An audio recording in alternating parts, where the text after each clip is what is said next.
അസ്സലാമു അലൈക്കും. ഇന്ന് നമ്മുടെ വീട്ടിലുള്ള ചോറ് വെക്കുന്ന അരിയോ റേഷൻ അരിയോ പൊന്നി അരിയോ ഒക്കെ ഉണ്ടെങ്കിൽ അതുകൊണ്ട് ചെയ്യുന്ന രണ്ട് തരം റൈസുകളാണ് ഞാൻ കാണിക്കുന്നത്. ഇതിപ്പോൾ ഞാൻ പൊന്നിയരിയാണ് എടുത്തിരിക്കുന്നത്. അത് നന്നായിട്ട് കഴുകി വൃത്തിയാക്കി ഒരു കുക്കറിലാക്കിയിട്ടുണ്ട്. അതിനുശേഷം ഞാൻ 2 ഗ്ലാസ് അരിക്ക് 4.5 ഗ്ലാസ് വെള്ളം എന്ന കണക്കിനാണ് ഒഴിച്ചിരിക്കുന്നത്. ഇനി ഇതിലേക്ക് ആവശ്യത്തിന് ഉപ്പൂടെ ഇട്ട് ഇളക്കി കുക്കർ അടച്ച് ഒരു വിസിൽ കേൾക്കത്തക്ക രീതിയിൽ വേവിച്ചെടുക്കാം. അപ്പോൾ ഒരു വിസിൽ കേൾക്കുമ്പോൾ തന്നെ നമുക്ക് ഈ അരി നന്നായിട്ട് വെന്ത് കിട്ടിയിരിക്കും. ഇതൊന്ന് തണുത്ത് കഴിയുമ്പോഴത്തേന് ഈ ഒരു ഒട്ടലങ്ങ് മാറി കിട്ടുകയും ചെയ്യും. അതിനുശേഷം നമുക്ക് ഈ റൈസ് തയ്യാറാക്കാം. ഇനി ഇതിൽ നിന്ന് കുറച്ച് ഞാൻ മാറ്റി വെക്കുന്നുണ്ട്. അതിനുശേഷം ബാക്കിയാണ് ഈ റൈസ് തയ്യാറാക്കാനായിട്ട് ഞാൻ എടുക്കുന്നത്. അപ്പോൾ ഇത്രയും ചോറിൻ്റെ ആവശ്യമില്ലാത്തതുകൊണ്ടാണ് കുറച്ചങ്ങ് മാറ്റി വെക്കുന്നത്.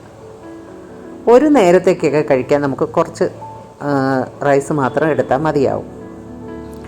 ഇനി നമുക്ക് ഈ റൈസ് ഉണ്ടാക്കാൻ തുടങ്ങാം. അതിനായി ആദ്യമായി ഒരു പാൻ അടുപ്പിൽ വയ്ക്കാം. പാൻ അടുപ്പിൽ വെച്ച ശേഷം വെജിറ്റബിൾ ഓയിലാണ് ഞാൻ ഇതിലേക്ക് ഒഴിച്ചു കൊടുക്കുന്നത്. അപ്പോൾ ഈ റൈസുകളെല്ലാം ഉണ്ടാക്കുമ്പോൾ നമുക്ക് വെജിറ്റബിൾ ഓയിലാണ് വേണ്ടത്, അല്ലാതെ വെളിച്ചെണ്ണയിലല്ല ഇത് ചെയ്യുന്നത്. ഈ റൈസുകളെല്ലാം തന്നെ നോർത്ത് ഇന്ത്യൻ ഡിഷസാണ്, അതുകൊണ്ട് തന്നെ വെജിറ്റബിൾ ഓയിൽ മതിയാവുന്നതാണ്. ഇനി നമുക്കതിലേക്ക് കടുകിട്ട് പൊട്ടിച്ചെടുക്കാം. അതിനുശേഷം 1 ടീസ്പൂൺ അളവിൽ ഉഴുന്നുപരിപ്പിട്ട് പൊട്ടിച്ചെടുക്കാം. അതിനുശേഷം 1 ടീസ്പൂൺ അളവിൽ കടലപ്പരിപ്പിട്ട് കൊടുക്കാം. അപ്പോൾ എൻ്റെ കയ്യിലുള്ളത് ചെറിയ പരിപ്പാണ്. വലിയ കടലപ്പരിപ്പുണ്ടെങ്കിൽ അതാണ് ഏറ്റവും നല്ലത്. അപ്പോൾ ഇതെല്ലാം നമ്മൾ ലോ ഫ്ലെയിമിലിട്ടാണ് ചെയ്യുന്നത്. പാൻ ചൂടായി കഴിഞ്ഞാൽ പിന്നെ ലോ ഫ്ലെയിമിലിട്ടാണ് ഇതെല്ലാം തന്നെ നമ്മൾ ചെയ്തെടുക്കുന്നത്. അപ്പോഴേ അത് കറക്റ്റായിട്ട് മൂത്ത് കിട്ടത്തോളം, ഇല്ലെങ്കിൽ കരിഞ്ഞു പോവും. അതിനുശേഷം ഇതിലേക്ക് 2 അല്ലി വെളുത്തുള്ളി ചെറുതായി കട്ട് ചെയ്തത് ഇട്ട് കൊടുത്ത് ഒന്ന് വഴറ്റിയെടുക്കാം. അതിനുശേഷം ഒരു 2-3 വറ്റൽമുളക് കട്ട് ചെയ്തിട്ട് കൊടുക്കാം. എന്നിട്ട് ഇതെല്ലാം കൂടെ നന്നായിട്ട് ഇളക്കി യോജിപ്പിക്കാം. അതിനുശേഷം നമുക്ക് ഇതിലേക്ക് കപ്പലണ്ടിയാണ് ഇട്ട് കൊടുക്കുന്നത്, അതായത് നിലക്കടല ഇട്ട് കൊടുത്ത് ആ നിലക്കടല ഒന്ന് മൂത്ത് വരുന്നത് വരെ നമുക്കിതൊന്ന് വഴറ്റിയെടുക്കാം. അതിനുശേഷം ഇതിലേക്ക് ഒരു ചെറിയ സവാള അല്ലെങ്കിൽ 1 പീസ് സവാള കട്ട് ചെയ്തത് ഇട്ട് കൊടുക്കാം. എന്നിട്ട് ഇതെല്ലാം കൂടെ നന്നായിട്ട് നമുക്കൊന്ന് വഴറ്റിയെടുക്കാം. അതൊന്ന് വഴണ്ട് കഴിയുമ്പോൾ ഒരു 1/2 ടീസ്പൂൺ അളവിൽ മഞ്ഞൾപ്പൊടി ചേർത്ത് കൊടുക്കാം. മഞ്ഞൾപ്പൊടിയും കൂടെ ചേർത്ത് ഇതെല്ലാം കൂടെ നന്നായിട്ടൊന്ന് വഴറ്റിയെടുക്കാം. അപ്പോൾ മഞ്ഞൾപ്പൊടിയുടെ ഒരു പച്ച മണമൊക്കെ ഒന്ന് മാറിക്കഴിയുമ്പോഴത്തേക്ക് ഇതിലേക്ക് ഒരു ചെറിയ ക്യാരറ്റ് ഗ്രേറ്റ് ചെയ്തത് ഇട്ട് കൊടുക്കാം. എന്നിട്ട് ഇതെല്ലാം കൂടെ നന്നായിട്ട് നമുക്കൊന്ന് ഈ എണ്ണയിൽ കിടന്നൊന്ന് വഴണ്ട് കിട്ടത്തക്ക രീതിയിൽ ഒന്ന് വഴറ്റിയെടുക്കാം. ഇതെല്ലാം ചെറുതീയിലിട്ടാണ് നമ്മൾ ചെയ്യുന്നത്. അപ്പോൾ ഇതെല്ലാം ഒരുവിധം ആയി കഴിയുമ്പോഴാണ് നമ്മളിതിലേക്ക് 1 ടേബിൾ സ്പൂൺ അളവിൽ നെയ്യ് ചേർത്ത് കൊടുക്കുന്നത്.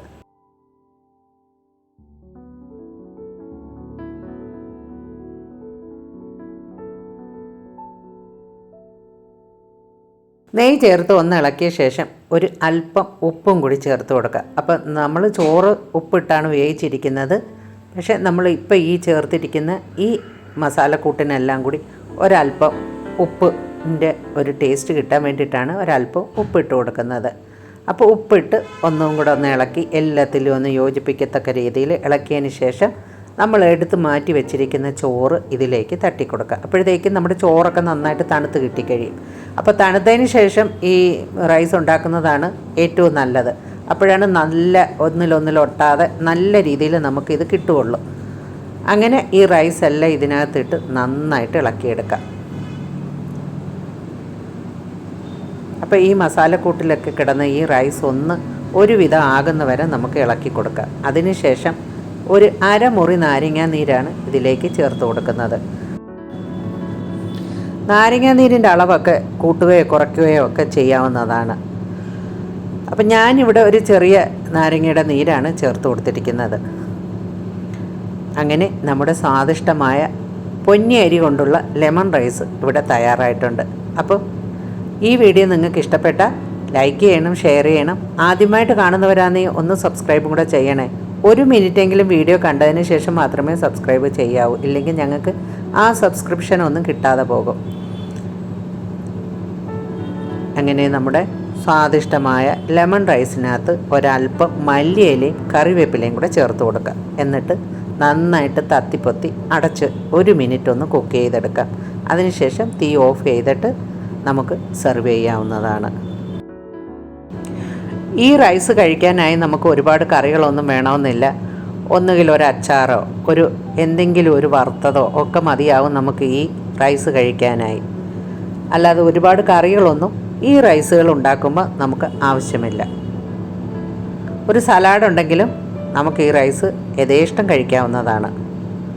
കുട്ടികൾക്ക് സ്കൂളിൽ കൊടുത്തു വിടാനും ലഞ്ച് ബോക്സ് നിറയ്ക്കാനും ഒക്കെ ഈ റൈസ് പെട്ടെന്ന് ഉണ്ടാക്കിയെടുക്കാം. തലേന്ന് തന്നെ ഒരല്പം ചോറ് വെച്ചാൽ മാത്രം മതി. പിറ്റേന്ന് രാവിലെ നമുക്ക് ഇത് തയ്യാറാക്കി കൊടുത്തു വിടാവുന്നതാണ്. കുഞ്ഞുങ്ങൾക്ക് ഇതേറെ ഇഷ്ടപ്പെടുന്ന ഒരു റൈസുമാണ് ഈ ലെമൺ റൈസ്. ഇത് നമുക്ക് ബസുമതി റൈസിൽ വേണമെങ്കിലും ഉണ്ടാക്കാവുന്നതാണ്.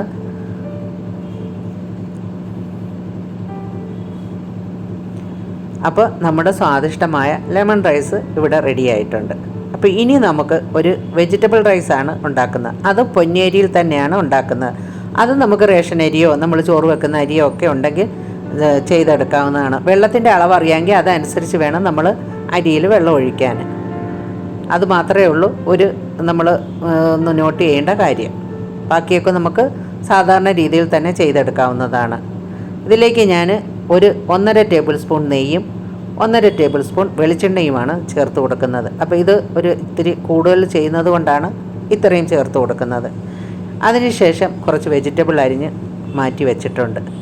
എൻ്റെ കയ്യിലുള്ള വെജിറ്റബിൾ എല്ലാം തന്നെ ഞാൻ ഇതിനകത്ത് ചേർക്കുന്നുണ്ട്. അതുകൊണ്ട് വെജിറ്റബിൾ ഏതൊക്കെയാണെന്ന് ഞാൻ പറയുന്നില്ല. നമ്മുടെ കയ്യിലുള്ള വെജിറ്റബിളൊക്കെ തന്നെ നമുക്ക് ഇതിനകത്ത് ചേർക്കാവുന്നതാണ്. നല്ല ടേസ്റ്റാണ് ഈ റൈസ് കഴിക്കാൻ. ആരെങ്കിലും നമ്മുടെ വീട്ടിൽ ഗസ്റ്റൊക്കെ ഉള്ള സമയത്ത് നമുക്കിങ്ങനെയുള്ളൊരു റൈസ് ചെയ്ത് കൊടുക്കാവുന്നതാണ്. അങ്ങനെ ഒരു കുക്കർ അടുപ്പിൽ വെച്ച് അതിലേക്ക് എണ്ണയും വെളിച്ചെണ്ണയൊക്കെ ചേർത്ത് കൊടുത്തിട്ടുണ്ട്. ഇനി അതിലേക്ക് കട്ട് ചെയ്ത് വെച്ചിരിക്കുന്ന സവാള ഇട്ട് കൊടുത്ത് ഒന്ന് വഴറ്റിയെടുക്കാം.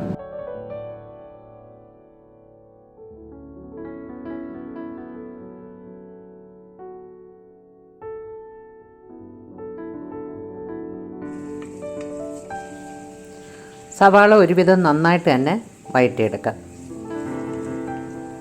അതിനുശേഷം കുക്കറിൻ്റെ ഒരു സൈഡിലോട്ട് തന്നെ സവാള ഒന്ന് നീക്കി വെച്ചിട്ട് നമുക്ക് എടുത്ത് വെച്ചിരിക്കുന്ന അണ്ടിപ്പരിപ്പ് മുന്തിരിങ്ങയും ഇതിലേക്ക് ഇട്ട് കൊടുക്കാം. എന്നിട്ട് അത് നന്നായിട്ടൊന്ന് മൂപ്പിച്ചെടുക്കാം.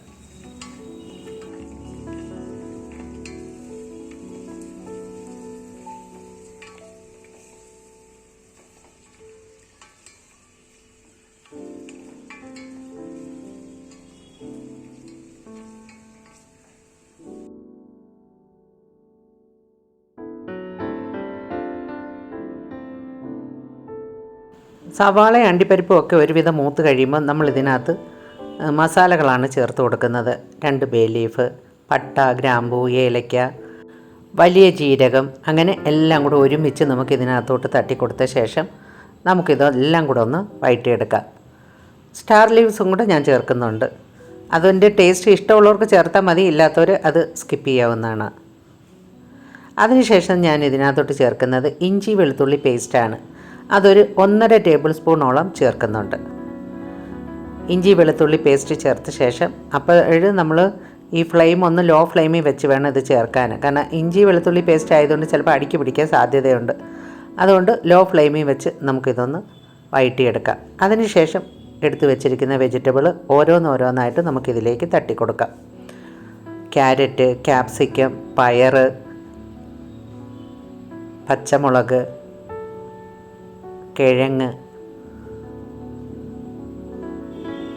അങ്ങനെ എല്ലാം തന്നെ ഞാൻ ഇതിനകത്ത് ചേർത്ത് കൊടുക്കുന്നുണ്ട്.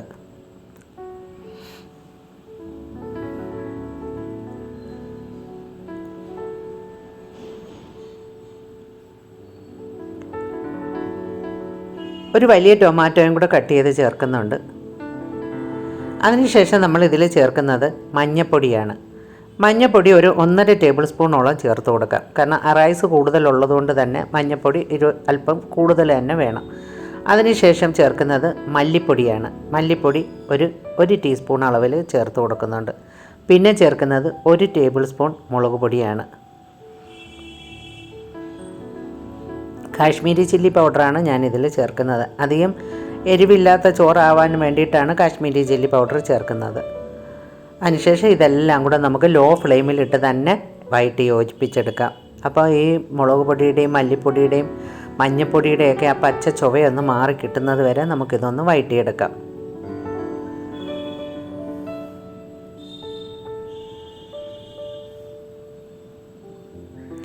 ഇപ്പോൾ തന്നെ മസാലയ്ക്ക് നല്ല മണമായിരിക്കും. കാരണം നമ്മളിതിനകത്ത് ഈ സ്പൈസസ് എല്ലാം ചേർത്തിരിക്കുന്നത് കൊണ്ട് തന്നെ നല്ലൊരു മണമാണ് പിന്നീട് വരുന്നത്.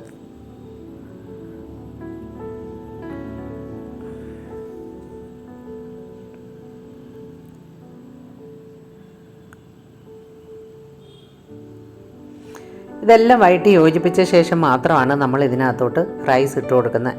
റൈസ് നന്നായിട്ട് കഴുകി വൃത്തിയാക്കി എടുത്ത ശേഷം നമ്മൾ ഇതിലോട്ട് തട്ടി കൊടുത്തതിന് ശേഷം റൈസെല്ലാം കൂടി ഇതിനകത്തിട്ട് നന്നായിട്ടൊന്ന് വഴറ്റി യോജിപ്പിക്കണം. കാരണം ഈ മസാലകളെല്ലാം ഈ റൈസിൽ ഈ നെയ്യും എണ്ണയും മസാലകളും ഈ വെജിറ്റബിളും എല്ലാം കൂടെ ഒന്ന് ചേരാൻ വേണ്ടിയിട്ട് നമ്മളിത് നന്നായിട്ടൊന്ന് വഴറ്റി യോജിപ്പിച്ച ശേഷമാണ് നമ്മളിതിലേക്ക് വെള്ളം ഒഴിച്ചു കൊടുക്കുന്നത്. വെള്ളം ഞാൻ ചൂടുവെള്ളമാണ് ഈ റൈസിന് ഞാൻ ഒഴിച്ചു കൊടുക്കുന്നത്. 1 ഗ്ലാസ് അരിക്ക് 2.5 ഗ്ലാസ് വെള്ളം എന്ന കണക്കിനാണ് ഇതിൽ ഞാൻ വെള്ളം ചേർക്കുന്നത്. പൊന്നി റൈസ് ആയതുകൊണ്ട് തന്നെ ഒരല്പം വേവ് കൂടുതലുള്ളത് കൊണ്ടാണ് അങ്ങനെ ചേർക്കുന്നത്.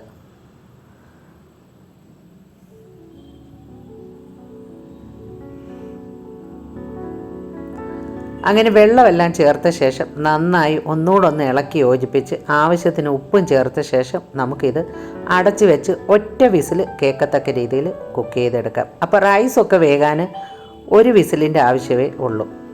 അതുകൊണ്ട് 1 വിസിൽ കേൾപ്പിച്ചെടുത്താൽ മതി. ഒരല്പം നാരങ്ങാനീരും കൂടെ ചേർത്ത് കൊടുക്കാം. കാരണം ഈ ചോറൊന്നും ഒട്ടിപ്പോകാതിരിക്കാൻ നാരങ്ങാനീര് നല്ലതാണ്. അപ്പോൾ ഒരല്പം നാരങ്ങാനീരും ഉപ്പും ഒക്കെ ചേർത്ത് നമുക്ക് നന്നായിട്ടൊന്ന് ഇളക്കി യോജിപ്പിച്ച ശേഷം നമുക്ക് ഈ കുക്കർ അടച്ച് നമുക്ക് ഒരു മീഡിയം ഫ്ലെയിമിൽ ഇട്ട് കൊടുക്കാം.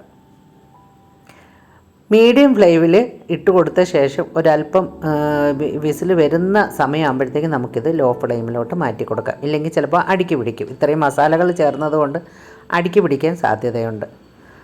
അതിനുശേഷം റൈസെല്ലാം ഇവിടെ റെഡി ആയിട്ടുണ്ട്. പിന്നെ നമുക്ക് ഇതിനകത്തോട്ട് ചേർത്ത് കൊടുക്കേണ്ടത് ഒറിഗാനോ ആണ്. ഒറിഗാനോ ഒരല്പം ചേർത്ത് കൊടുക്കാം. ഒരു 1/2 ടീസ്പൂൺ അളവിൽ മസാലപ്പൊടിയും കൂടെ ചേർത്ത് കൊടുക്കാം. നമ്മൾ വീട്ടിൽ പൊടിച്ചെടുത്ത മസാലപ്പൊടി തന്നെ നമുക്കിതിലോട്ട് അല്പം ചേർത്ത് കൊടുക്കാം. പിന്നെ ചേർക്കുന്നത് നെയ്യാണ്. നെയ്യ് നമ്മുടെ ആവശ്യത്തിന് ഒരല്പം കൂടി അതിൻ്റെ മുകളിലോട്ട് ഇട്ട് കൊടുത്ത ശേഷം നമുക്കിത് കുറച്ച് നേരം ഒന്ന് അടച്ചു വെക്കാം. അപ്പോൾ തീയൊന്നും ഇട്ട് കൊടുക്കേണ്ട കാര്യമില്ല. അടച്ച് വെച്ച ശേഷം നമുക്ക് ഇതെടുക്കുമ്പോൾ നെയ്യൊക്കെ ഉരുകി ചേർന്ന് ഈ മസാലപ്പൊടിയുടെയൊക്കെ നല്ല ഒരു മണവും ഒക്കെ കിട്ടുന്നതാണ്. പിന്നെ ഇത് കഴിക്കുമ്പോൾ തന്നെ ഈ വെജിറ്റബിളെല്ലാം ചേർന്നത് കൊണ്ട് തന്നെ നല്ലൊരു ടേസ്റ്റാണ്. അപ്പോൾ നമുക്ക് ഇതിൽ നിന്ന് ആ ബേ ലീഫൊക്കെ എടുത്തങ്ങ് മാറ്റുകയും ചെയ്യാം. എന്നിട്ട് മല്ലിയിലയും കറിവേപ്പിലയൊക്കെ വേണമെങ്കിൽ നമുക്ക് ഈ സമയത്ത് ഇട്ട് കൊടുക്കാം. ഞാനിവിടെ പുതിനയിലയും മല്ലിയിലയും മാത്രമാണ് ചേർത്ത് കൊടുക്കുന്നത്.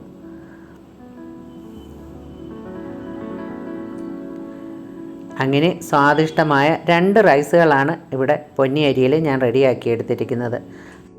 ഈ റൈസ് നമുക്ക് കുഞ്ഞുങ്ങൾക്ക് സ്കൂളിൽ കൊടുത്തു വിടാൻ ഉണ്ടാക്കിയെടുക്കാവുന്നതാണ്. ചെറിയ അളവിൽ ഉണ്ടാക്കിയെടുക്കാവുന്നതാണ്. അപ്പോൾ ഈ വീഡിയോ നിങ്ങൾക്ക് ഇഷ്ടപ്പെട്ടാൽ മറ്റുള്ളവർക്കായിട്ടൊന്ന് ഷെയർ ചെയ്ത് കൊടുക്കുക, ഒന്ന് സപ്പോർട്ട് ചെയ്യുക, ഫീഡ്ബാക്ക് തരാൻ മറക്കരുത്. അപ്പോൾ ഇനിയൊരു വീഡിയോ ആയിട്ട് കാണുന്നവരെ ബൈ.